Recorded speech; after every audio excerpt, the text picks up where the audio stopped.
الحمد لله رب العالمين والصلاة والسلام على رسول الله. وسير هذا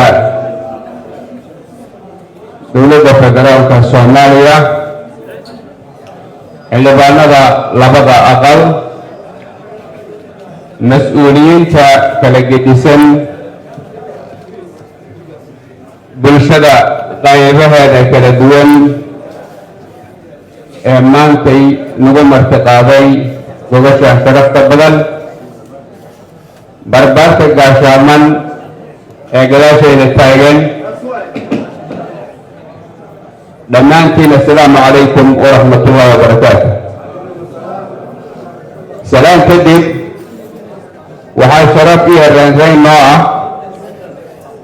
maantay inaan idinkala soo qayb galno munaasabadan lagu ayidayo nabadda magaalada muqdisho iyo gobolka banaadir. runtii bahweynta hawiye ee gogoshaan noo dhigtay nagu martiqaaday waan uga mahad celinayaa sida ay u muujiyeen dareenkooda damiirta wadaniyeed daljecel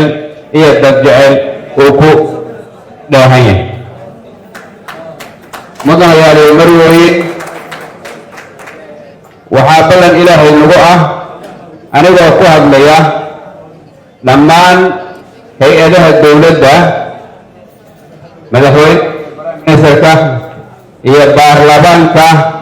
iyo reer banaadir oo dhan iyo madaxda ciidamada iyo ciidamadaba qayb kastoo dowladda codkooda loo ku hadlaya waxaa ballan ilaahay nagu ah inaan fulino aan ka jawaabno codsiga iyo rabitaanka aad halkan ka muujiseen. walaalayaal waan dareemi karnaa danqashada aad u danqanaysaan nabadda bulaashay bilicda caasimadiinna iyo baraaraha dadkiin. waxaan ognahay dhibaatooyinkii la soo maray sida ay dadka iyo dalkuba u yaaleen muuqaalka wanaagsan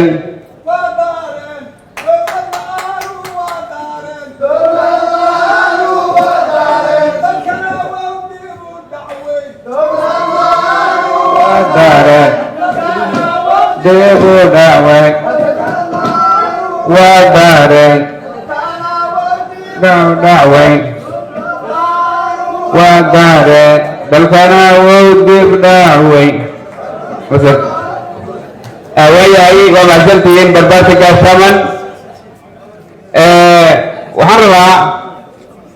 inaan mar walba muujiyo sida aan idinkugu garab taagannahay dowladda soomaaliya ay idinkugu garab taagan tahay dareenkiina foojigan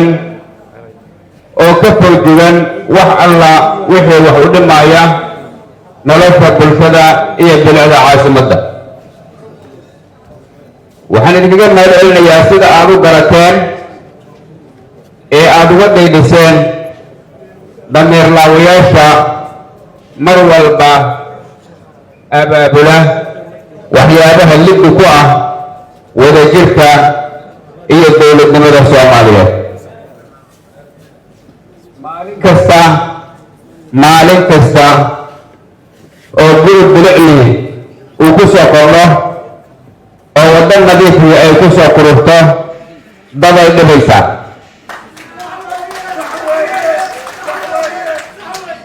waxaan u shaqaynaahu waa horumarka dadkeennan. waxaan u shaqaynaahu waxay tahay in bulshada reer banaadir ay hesho caafimaad. waxaan u shaqaynaa bulshada banaadir inay hesho waxbarasho. waxaan u shaqaynaa bulshada reer banaadir inay helaan biyo nadiif ah iyo koronto qiimo jaban. badan waa xaqiijinay wax badanna waa u soconnaa inaan gaarno biidni illaahi alkariim aad iyo aad ayaan uga xunnahay mana soo dhoweynayno baaqyadii colaadda dhiilada colaadeed xambaarsanaa ee maalmihii lasoo dhaafay ka soo yeeray odayaashii ka dhashay bahweyntan laakiin aan hubo inaan lagu raacsanayn xaqiiqdu waxay tahay beelweynta hawiye halkan joogta rabitaanka ay maanta halkan ka muujiyeen inta aada nabaddiinna ilaashanaysaan waxaan ugu ballanaa inaan idinku horkacno sida aada u doonaysaana aan u dhaqan gelin danta guud ha loo dadaalo waa mahadsan tahay sidoo kale waa mahadsan yihiin badbaadka gaashaaman walaalayaal mudanayaal iyo marwooyin muddo fara badan aad joogteen ma rabo inaan hadalka idinku dheereeyo mar kasta oo dareenkiinna inaad muujisaan aada doonaysaan sidaan oo kale loo soo wargeliya waa idin imaanaynaa waana idinkala qayb qaadanaynaa waxaan rabnaa inaanan ka yeelin inaydan ka yeelin kuwa ku taliya ama ku talinaya magaaladaani inay mar kale ay dunto ay mugdi noqoto mid baan maqlayaa ku talinaya ama ku baaqaya in canshuurta la joojiyo canshuurta oo la joojiyo waa haddii ayuu ku taliyey canshuurta in la joojiyo ayuu ku talinayaa wuxuu ku baaqayaa in balaayo dhacdo oo dagaallo ay dhacaan waddooyinkii aan shala dhisnay taayaruu ku gubaya wuxuu leeyahay marka dad yahow aniga halay doorto anigaa idin rooni runtiis miya hawiye nimaan u dhimriyeynino baaraya waxu dhiibaman baaraya ilu dhiibaman baaraya ilu dhiibaman aad iyo aad ayaad u mahadsantihiin waxaan rabaa inaan muujiyo nimanka mas-uuliyiinta ahaan jiray ama murashaxiinta madaxweynaha soo ahaan jiray haddana noo sheegay inay yihiin madaxweynaha hadda ay diidan yihiin xilka haaya codadkii ayagu ay heleen ayagaa la jeclaaday oo siiyey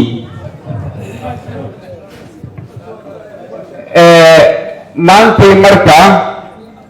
ma garanayo aniga hal cod ma siin murashaxna ma hayn xildhibaanna ma hayn laakiin waxaan goobjoog ka ahaa meesha doorashadu ka dhacaysa qof kasta oo iyaga ka mid ah intay la ekaadaba wuxuu helay tiro codad ah waxaa codaynayay xildhibaanadii soomaaliyeed tiradii uu helay mid kale ma siin hawiyaha uu hadda sheegayo ma uusan siin uu ka ordaayey wuxuu siiyey maxamed cabdullaahi farmaajo codadkii uy siiyeen ayuu madaxweyne ku noqday haddana isagii ayaa madaxweyne ka ahaan la ayagii isuma ogola isagana uma ogola bal waxay rabaan adigu loo sheeg doorashooyinkii la dhigay sharciyadooda baarlamaanka labadiisa aqal ay dhigeen madaxweynuhu saxiixay inay diideen waa laga sheekeeyey kii ay ayagu ku taliyeen inay diideen waa laga sheekeeyey midkan ay ayagu dhigteen ayaga ayaa soo xulan lahaa xildhibaanada labadooda aqal doorashada madaxweynuhuna waxay ka dhacaysaa meesha ay ka dhici jirtay meel wax laga farsamay karo kumaba taalo marna ayagaa keensanaya xildhibaanada guddiyadana ayagaa keensaday haddana ayagii hor istaagay marka tii qof iyo cod ahaydna waa diideen tii dad baneedo ayagu keeneenna waa diideen in dowladnimada hore u socotay waa diideen bal waxa xala adinku keena waxaan rabaa walaalayaal jiijiid kasta oo siyaasadeed waa waqti kooban waa dhammaanaya haddii aan leedmo balse wadajirkeenna iyo nabadeenna waa inaan ku dadaallo waa sida aad u barateen sidaas ayaana idinkugu garab taagan doonaa idinkalana shaqayn doonaa biidni illaahi alkariim intaas ayaan rabaa inaan hadaladeeda ku gaabiyo bilaad